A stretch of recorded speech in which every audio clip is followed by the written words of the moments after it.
Hello and welcome to the Dismantle Racism Show. I'm your host, the Reverend Dr. TLC. The goal of the show is to help you to uncover, eradicate, and dismantle racism. I am so delighted, as always, to have you with me today. And I'm especially excited today, and I know I say that every time, but this time I'm excited because this is Mental Health Awareness Month, and we are going to be talking today about mental health in particularly the African American community, but in people of color in general.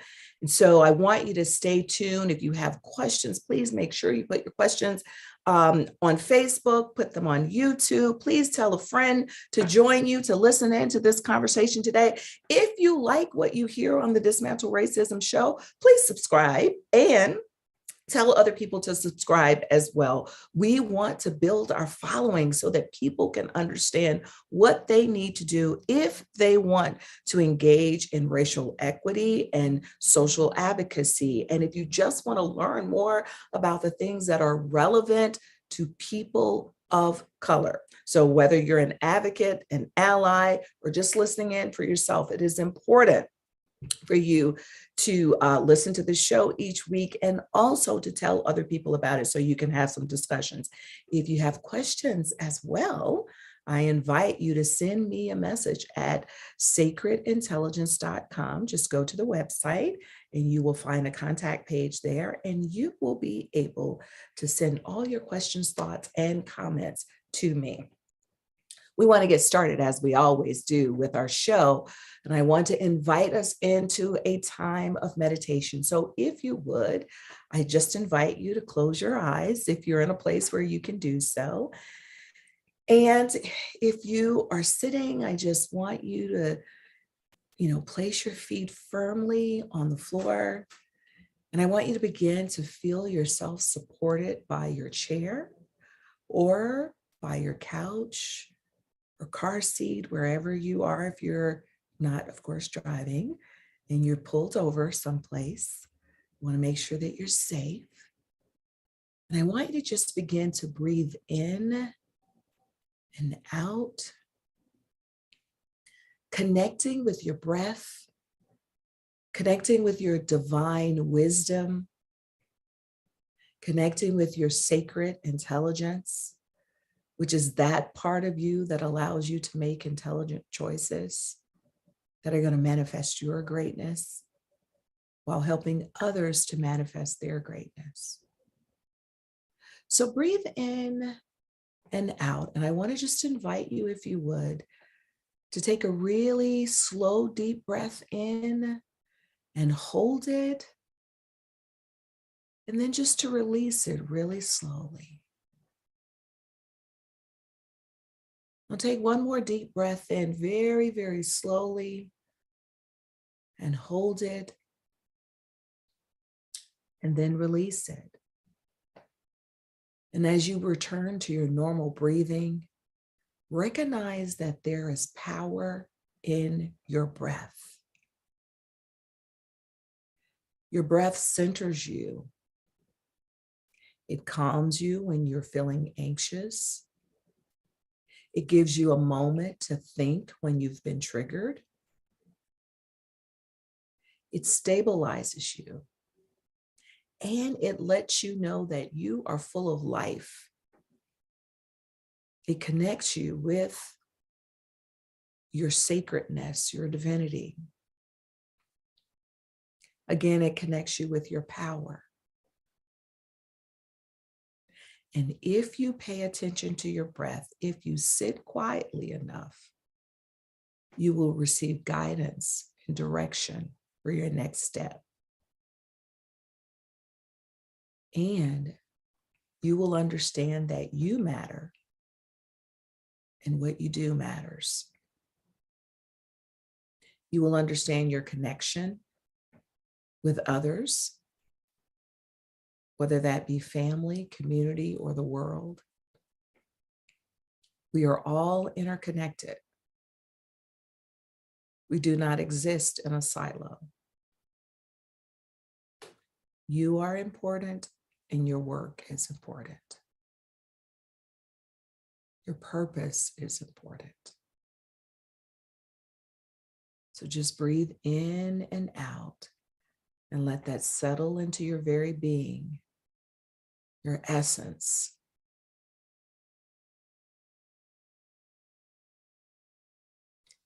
Breathe in and out and give gratitude for this moment. Gratitude for the guest who is here today to enlighten us. Gratitude for the conversation. And as you breathe in and out, I invite you to open up your mind to receive new information, to understand differently than perhaps you have before about a topic that may seem familiar to you.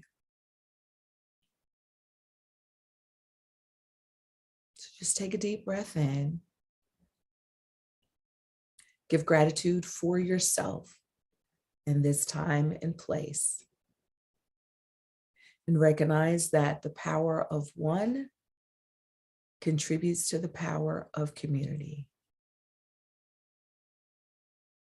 So take one more deep breath in, sigh it out, and we say, and so it is, Ashe and Amen.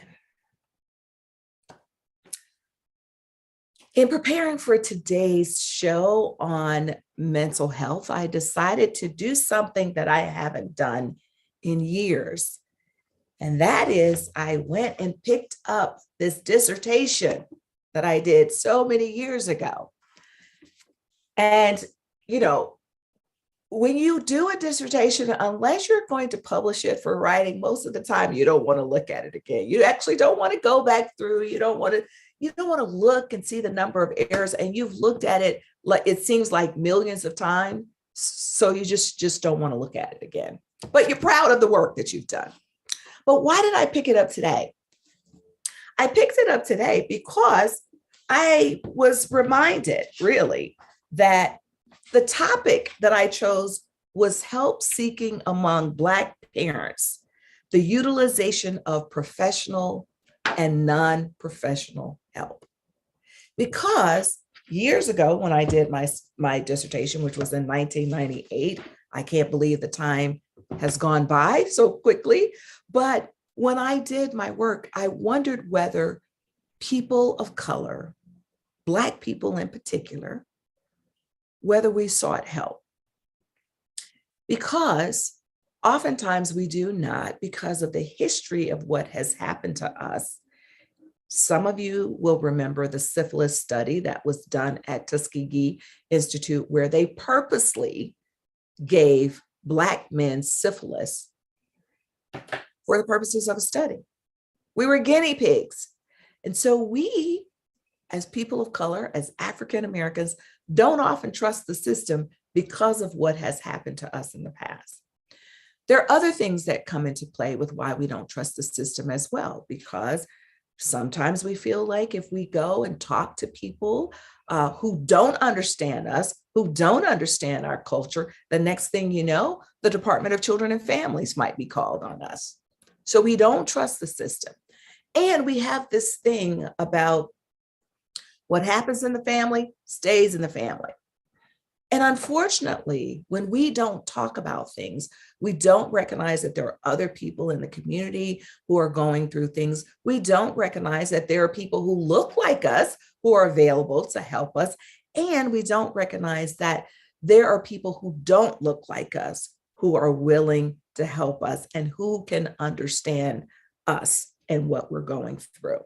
And so when I looked at my dissertation, briefly, what I really discovered was that oftentimes we will go and have a social network if there are people that we trust to talk to, and those people may not necessarily be the ones to help us out professionally with the help that we need.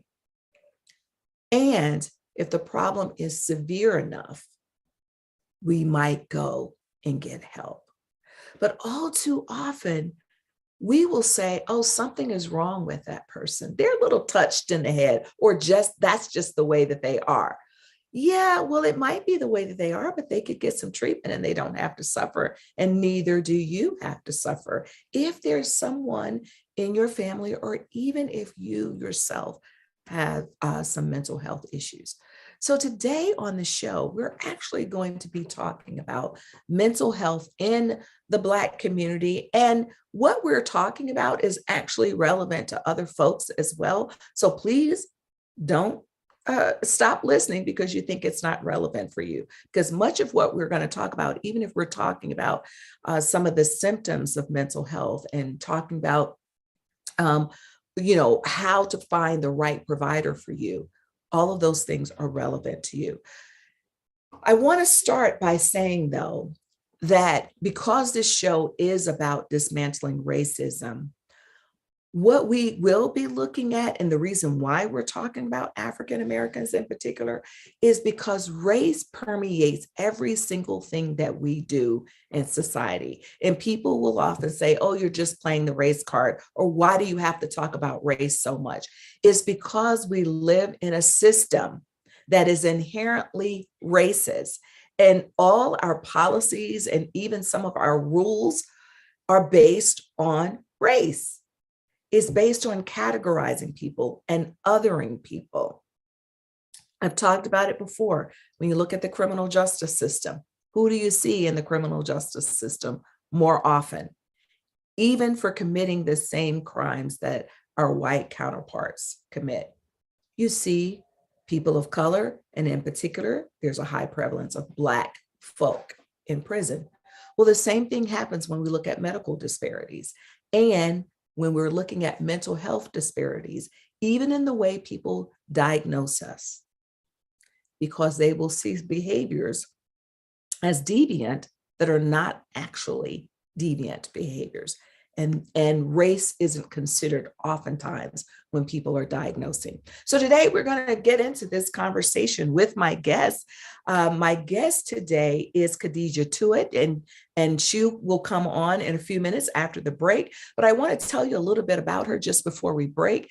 She is a certified psychiatric mental health nurse practitioner. And I, for one, am happy to see that she has really this dual degree of being a psychotherapist and a nurse practitioner, because she can actually diagnose and treat at the same time. She earned her doctorate degree from the University of Massachusetts at Amherst, and she's worked in healthcare for 20 years. She is an alumna of the Partnership Fellows Program for Emerging Leaders of Color, and she was nominated for the prestigious National Compassionate Caregiver of the Year Award. Dr. Tuitt is a mentor and public speaker who strives to help organizations understand the barriers that many Black and underserved individuals faces.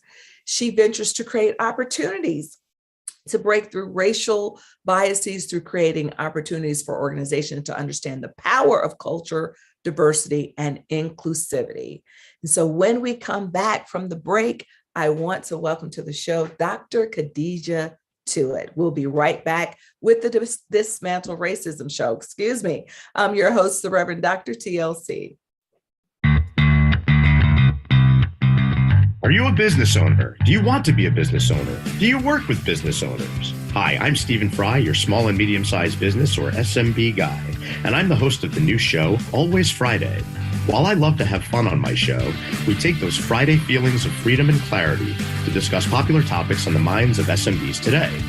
Please join me and my various special guests on Friday at 11 a.m. on talkradio.nyc. Are you a conscious co-creator?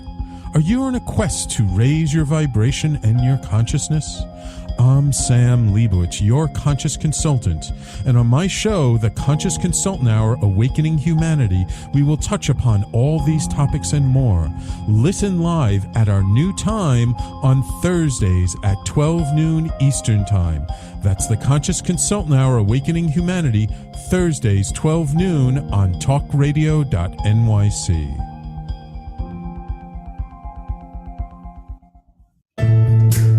Are you on edge? Hey, We live in challenging, edgy times, so let's lean in. I'm Sandra Bargman, the host of The Edge of Every Day, which airs each Monday at 7 p.m. Eastern Time on talkradio.nyc. Tune in live with me and my friends and colleagues as we share stories and perspectives about pushing boundaries and exploring our rough edges. That's The Edge of Every Day on Mondays at 7 p.m. Eastern Time on talkradio.nyc. You're listening to Talk Radio NYC. Uplift, educate, empower.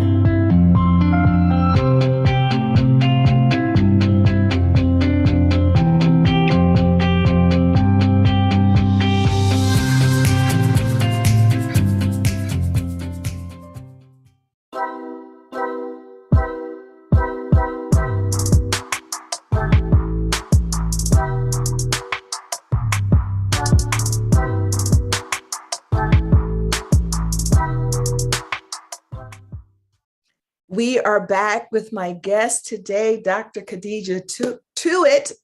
I am so delighted to see you again. I first had the wonderful, wonderful opportunity of meeting Dr. Tuitt when she was on a mental health panel with my church, the Martin Luther King Community Presbyterian Church. And I just want to say, Dr. Tuitt, you are a one dynamic sister, first and foremost. And I just so appreciate the work that you are doing in this area of mental health, because there are not enough of us who are practicing. So I really just want to start the show by asking you, what inspired you to do this work? Because it's not easy work. And so what inspired you? So my inspiration was my own story and recognizing what people didn't see in me. So it's really important to be the reflection that I needed to see. And I had a lot of trauma growing up, right? And so that trauma led to legal issues. And unfortunately, when I got into legal trouble, no one saw the trauma of the child. Mm-hmm. All that was witnessed was the crime. Mm-hmm. And so I knew, and I've always known even then, that nursing, healthcare, healing was always a part of my journey. Mm-hmm. And so I wasn't going to let a legal issue or any issue stop me from returning and being able to heal my village. It actually made it more important. And so 6 degrees later, here we are doing village work. Well, so here's what I love is because you can recognize the trauma then in other folks, right? And so tell me a little bit about, what did you hope that people would have recognized in you? What were some of the symptoms? Because I'm asking in particular because I think even in our community, we normalize trauma. Yeah. So what is it that you wish people would have known? Yeah, I wish they would have known that crime is not crime when it's resiliency and based out of survival, right? And I think if someone would have looked at my why is this child in the street? Why is this child, being frank, selling drugs? Why is this child not just doing X, Y, and Z, right? And I say child because I was a teenager, adult in the eyes of the law, but nonetheless, when my story started and things got bad, I was 13. And so, if someone would have saw that perhaps it was really rooted in trauma, and that the skills that I were using were resiliency and strength as opposed to a problem. I think that the compassion and the understanding would have been different, but we're often received by institutions that are built to break down and criminalize as opposed to treat, heal, repair, and do good. So I wish that someone would have saw my strength, the things that I did and why I did them and what I did accomplish in the struggle, as opposed to you did this one bad thing and therefore. And I have to say, your record never goes away. And so no matter what, I've graduated, I have 6 degrees. I've been in the nursing career for over 20 years. And for every degree that I've passed, I've been not given a license and had to appeal.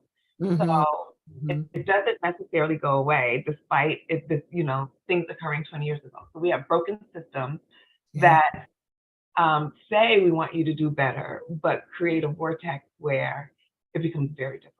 That's right. And so, but really what I hear in your story for all those people out there who want to do something different is persistence and to keep trying.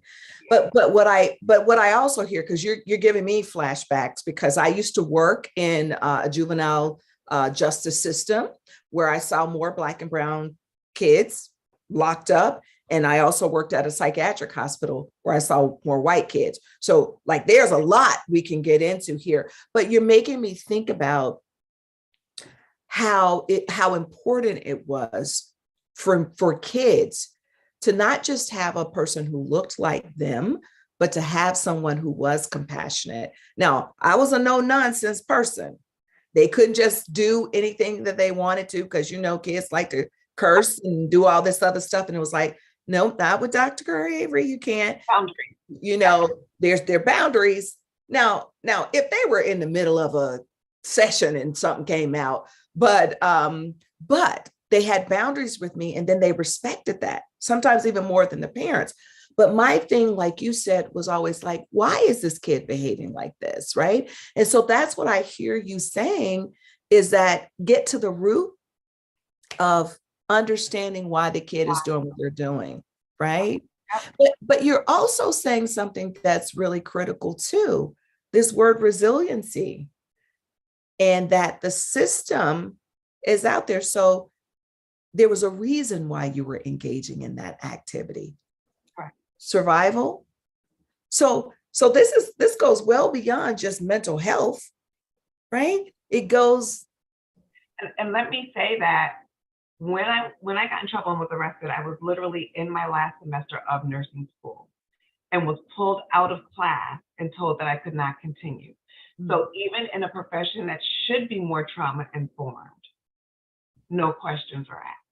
And so again, you talk about two different systems, who gets offered jail and who gets offered support.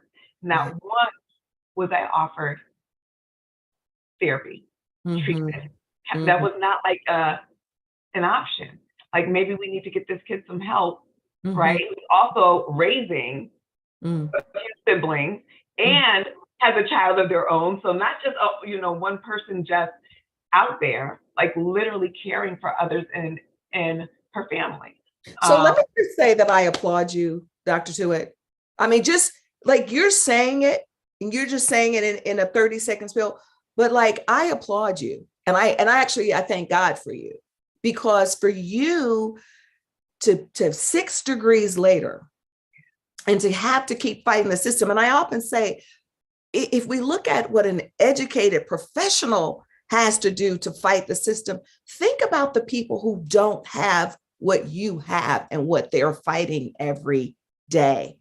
So I thank God that something was poured into you where you could see your light. And I wonder, was there a professional at some point who reached out to you and things turned? Without a shadow of a doubt. So I'll say that I was probably really in the thick of the streets when I was about 13 years old, not going home, running around, doing the most. My mom had a best friend who was a nurse midwife, and she had her own practice.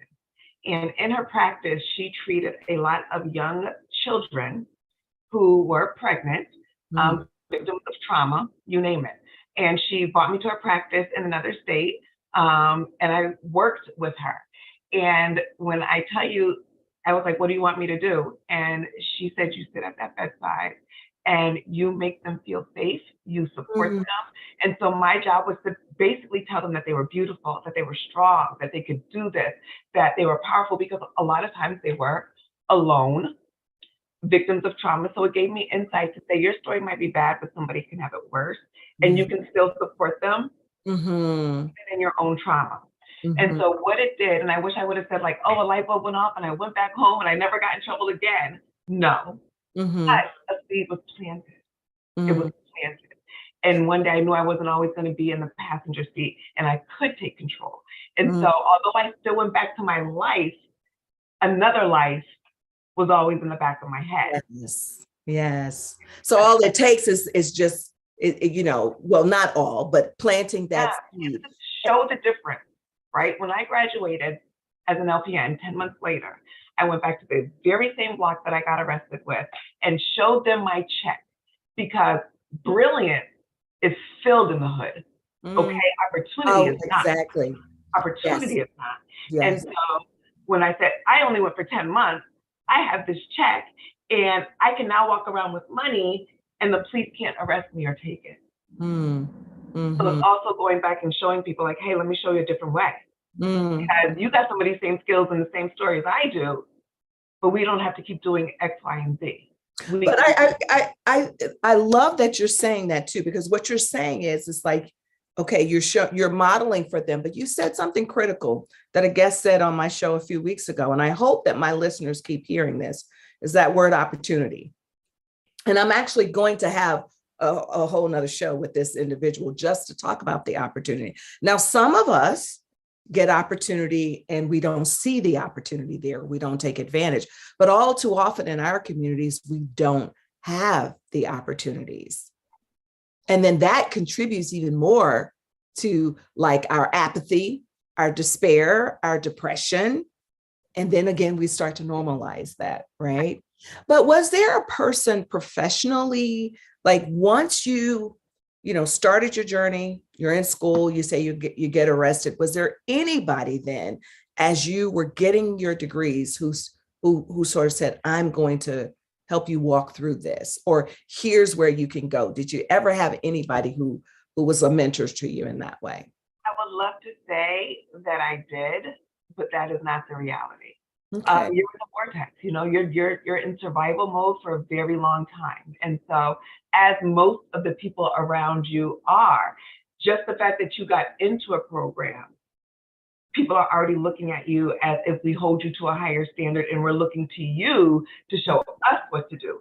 And there's not many of us on the other side to say, hey, sis, I was you before. Come here, let me show you a different way and give you some lights along this path, because you don't have to navigate it, which is why I say it is so critical for us to infiltrate and be a part of every single system that is out there, because if we are not a part of it, we will suffer. And if you can't be a part of it, create it. Well, I love that, because here's the thing, and I love that you say infiltrate too, because here's the thing, we all have to navigate this racist system that we have. Well, it doesn't matter what color you are, we're all navigating the system. And it's helpful when you have somebody who can teach you how to navigate it. Now, we have to navigate it differently than white people do, because the rules are also different from us. And I know that there are listeners out there who will say, well, how is it different? Well, we just told you, we end up in the criminal justice system. White people end up in the psychiatric hospital. There was a crack epidemic. We didn't see the same sort of response as we see for this heroin epidemic. So just things like that allows us, or that opens our eyes to things are different for us. That's why there needs to be somebody, like you said, pulling us to the side, saying, now, Khadijah, don't you do X, Y, and Z, because that's not going to work. The stuff you did over here in the street, not going to work over here. We need those people, but we do have to take a quick break. And when we come back, Dr. Tuitt, I would love for you to kind of talk about what are some of the mental health disorders that you see most often in your practice. And I want to get into what are some of the treatments for it, and really just enlighten our folks on when do you go and get help? When does it become apparent that you need to get help and this isn't normal? So we're going to be right back to continue our discussion with Dr. Tuitt. This is the Dismantle Racism Show. I'm your host, the Reverend Dr. TLC. Are you passionate about the conversation around racism? Hi, I'm Reverend Dr. TLC, host of the Dismantle Racism Show, which airs every Thursday at 11 a.m. Eastern on talkradio.nyc. Join me and my amazing guests as we discuss ways to uncover, dismantle, and eradicate racism. That's Thursdays at 11 o'clock a.m. on talkradio.nyc.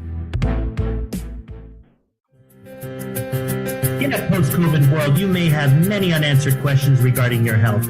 Are you looking to live a healthier lifestyle? Do you have a desire to learn more about mental health and enhance your quality of life?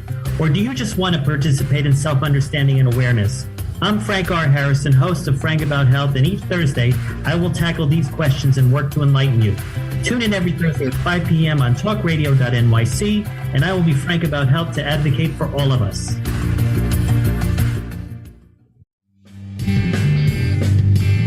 Hey everybody, it's Tommy D, the nonprofit sector connector, coming at you from my attic. Each week here on talkradio.nyc, I host the program Philanthropy in Focus. Nonprofits impact us each and every day, and it's my focus to help them amplify their message and tell their story. Listen each week at 10 a.m. Eastern Standard Time until 11 a.m. Eastern Standard Time, right here on talkradio.nyc. You're listening to Talk Radio NYC at www.talkradio.nyc. Now broadcasting 24 hours a day.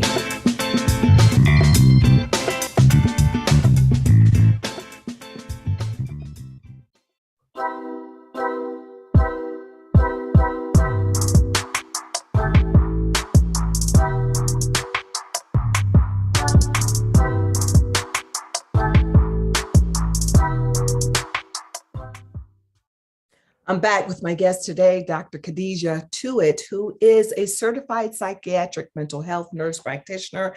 And before the break, we were talking a little bit about how you got into the treatment of folks who have mental health disorders, in particular, folks of color.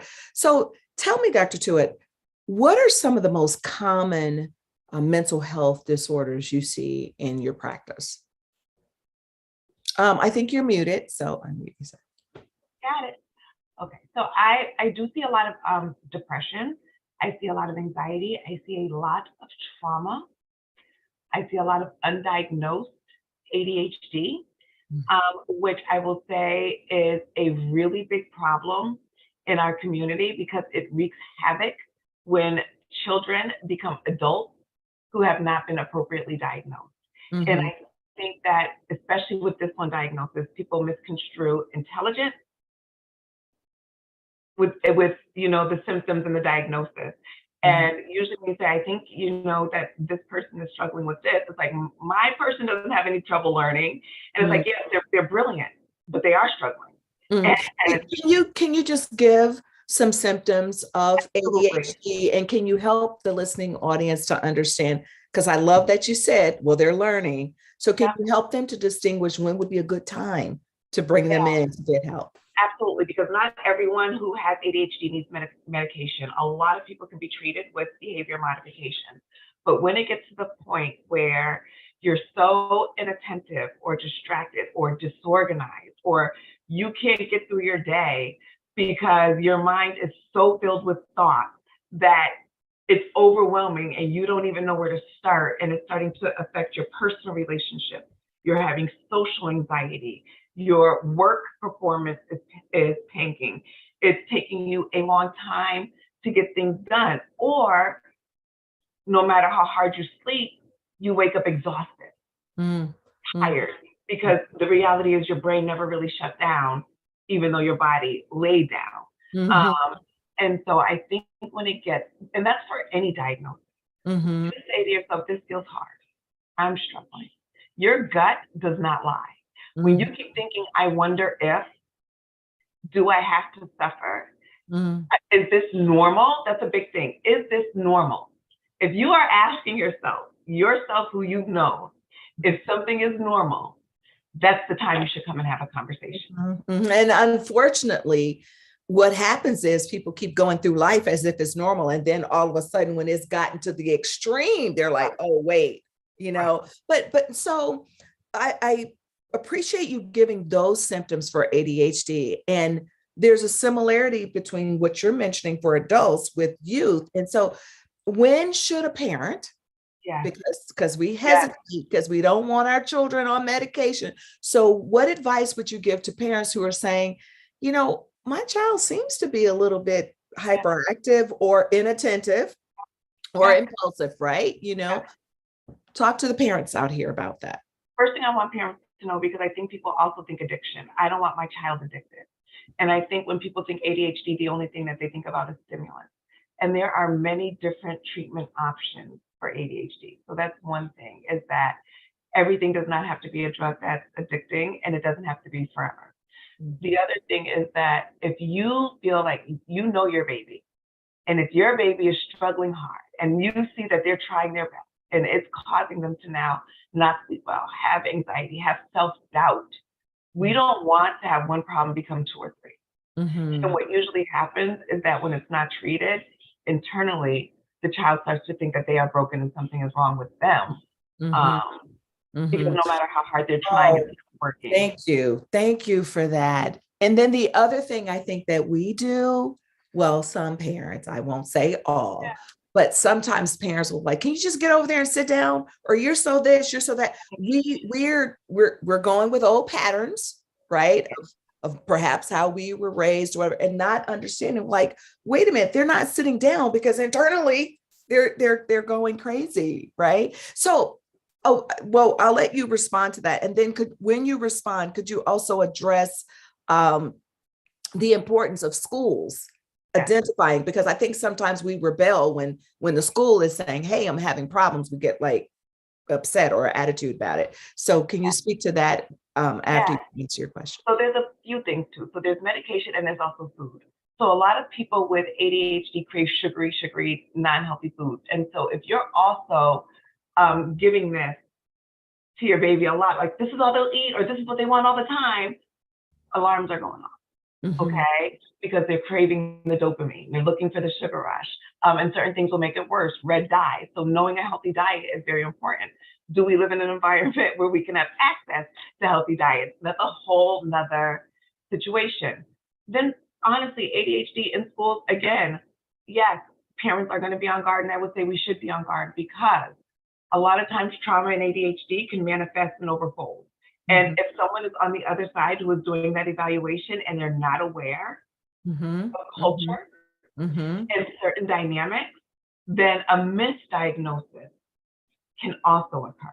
And so I think that in these situations, it's important to make sure that the person who's evaluating you, you have a trusting relationship, because if your radar is going off and you haven't said, I just want to learn and more, be encouraged to learn. Get the information. Just because someone is telling you doesn't mean you have to do anything. It means pause, absorb the information, find out about the resources, and then ask questions. Be inquisitive. Who, what, when, and where? Who gets diagnosed with this? What population gets better? How many people need medication versus don't need medication, right? What are all of my treatment options? Well, I want to say something about that, all of my treatment options and the medication versus none. What folks have to also understand is the amount of work that they need to put in. So if you don't choose the medication, there are behavioral strategies that you can try, but you must be willing to do the work. And it takes a long time. It's not impossible. But folks need to understand that. So just because they may come to you and you say, hey, well, we could maybe treat this with psychotherapy. Now, you and I both know that people don't always go home and do the things that we ask them to do in therapy. And as a parent, I get it. I used to judge it before I became a parent, but I get why it's hard to follow through sometimes. But so we've talked about the ADHD. What about depression and anxiety? What does that look like? And again, when should people kind of say, well, maybe I better get help with this? Or the famous one, they are bipolar. So we're going to talk about that too. One minute they're happy, the next minute they got an attitude. And that does not mean bipolar, okay? That might mean that they are emotionally dysregulated and having a hard time managing emotion, but that does not mean bipolar. So usually, depression, and I think when people say depression, they think, oh, I don't feel sad. I get up and do what I need to do every day. But depression has many different manifestations. You can feel irritable. You can feel like kind of blunted, like I don't feel anything. I'm just kind of going through the motions. You can have sleep problems, sleeping too little, sleeping too much, having a hard time falling asleep, having a hard time staying asleep. Appetite is all over the place. Sometimes you don't eat all day. Sometimes you're binging at night. It could come with poor focus, poor concentration, feeling distracted, lots of different things. And for bipolar, you might have all of those, but then it might be severely intensified to the point where you're engaging in high-risk behaviors, spending money, more flirtatious, feeling grandiose, hypersexual, just doing things that your normal character would not do. And the big part is there's a sleep component. You might, only need 2 to 3 hours of sleep or go several days and feel like I can cat nap and I feel great. My energy is great. That's a warning sign. That's a warning sign. Yeah. Yeah. So what would you say then to, all those, there are people who've been dealing with that and said, no, I'm not going to do the medication. What would you say to them if they really need the medication and they say, I not because of addiction, but it could be a spiritual reason, or it could be, I can just do this by myself. What are some words that you would use to encourage folks to really consider medication? So one thing I ask is, you've been doing this already. How's it working for you? Okay. And then the reality is sometimes medication is just for a reason in the season. It doesn't have to be forever. And a lot of times when people are engaged in therapy, it's so hard to do the work because you feel so bad on the inside. So sometimes if we can just lift the cloud a little bit, lift the weight, that you can actually do the work, right? Then we can start pulling back a little bit and seeing where you are. I do this with people all the time. I'm like, listen, you've been doing well. How's life? Things have changed. Let's see if we can just drop down by a little bit. One of two things will happen. You're going to be like, Doc T, I still feel fabulous. I can't even tell that you dropped. Or you're going to be like, no, baby, that did not feel good. I start to feel like I did before, and I don't want to go back there again because I'm thriving. Well, but see, the other thing is with the medication, what I love is that, it actually awakens you so that you can do the work, and doing the work doesn't always feel good. So, Dr. Tuitt, we're going to have to take a break in just a second, but I have to ask you this question because it's my bias. And I don't know if you share the same bias, but, as a therapist, for me, whenever I would send people to get, an evaluation, or say, talk to your doctor about, psychotropics, my preference was always to send them to someone who specialized in it and not just their general practitioner. It's not that the general practitioner can't give them medication for ADHD or depression or anything, but I always believe that someone who specializes in this day in and day out, who could titrate the medicine, who could do all these other things, that you specialize in this, and you treat other folks with the disorder. So do you have a similar bias, or tell me what you think about it?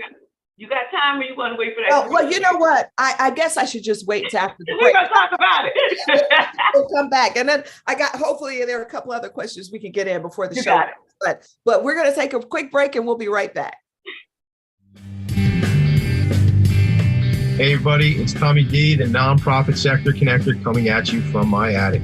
Each week here on talkradio.nyc, I host a program, Philanthropy in Focus.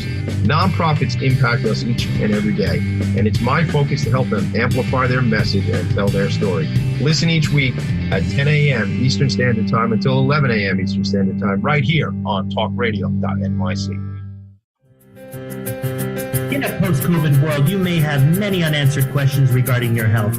Are you looking to live a healthier lifestyle? Do you have a desire to learn more about mental health and enhance your quality of life? Or do you just want to participate in self-understanding and awareness? I'm Frank R. Harrison, host of Frank About Health, and each Thursday, I will tackle these questions and work to enlighten you. Tune in every Thursday at 5 p.m. on talkradio.nyc, and I will be Frank About Health to advocate for all of us. Are you a conscious co-creator? Are you on a quest to raise your vibration and your consciousness? I'm Sam Leibowitz, your conscious consultant, and on my show, The Conscious Consultant Hour, Awakening Humanity, we will touch upon all these topics and more. Listen live at our new time on Thursdays at 12 noon Eastern Time. That's The Conscious Consultant Hour, Awakening Humanity, Thursdays, 12 noon on talkradio.nyc. You're listening to Talk Radio NYC at www.talkradio.nyc. Now broadcasting 24 hours a day.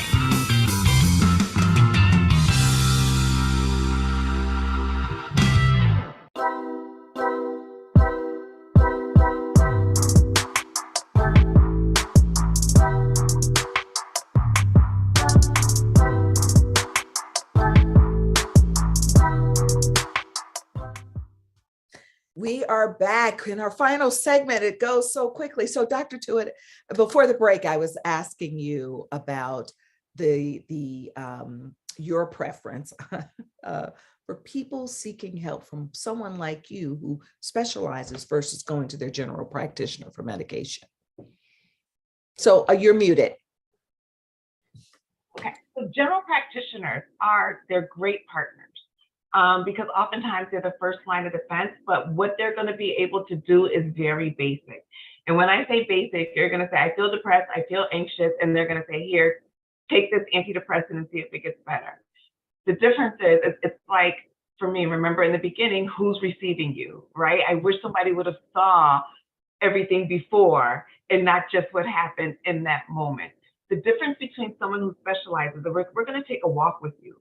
We're going to talk about your family history, genetics, medical comorbidities. We're going to talk about your childhood, all of the things that make you, you. What is your diet looking like? What is your lifestyle looking like? So that we have what are your family relationships like? Because all of these things come into play when we decide what kind of treatment works best for you. So it's not just a blanket pick.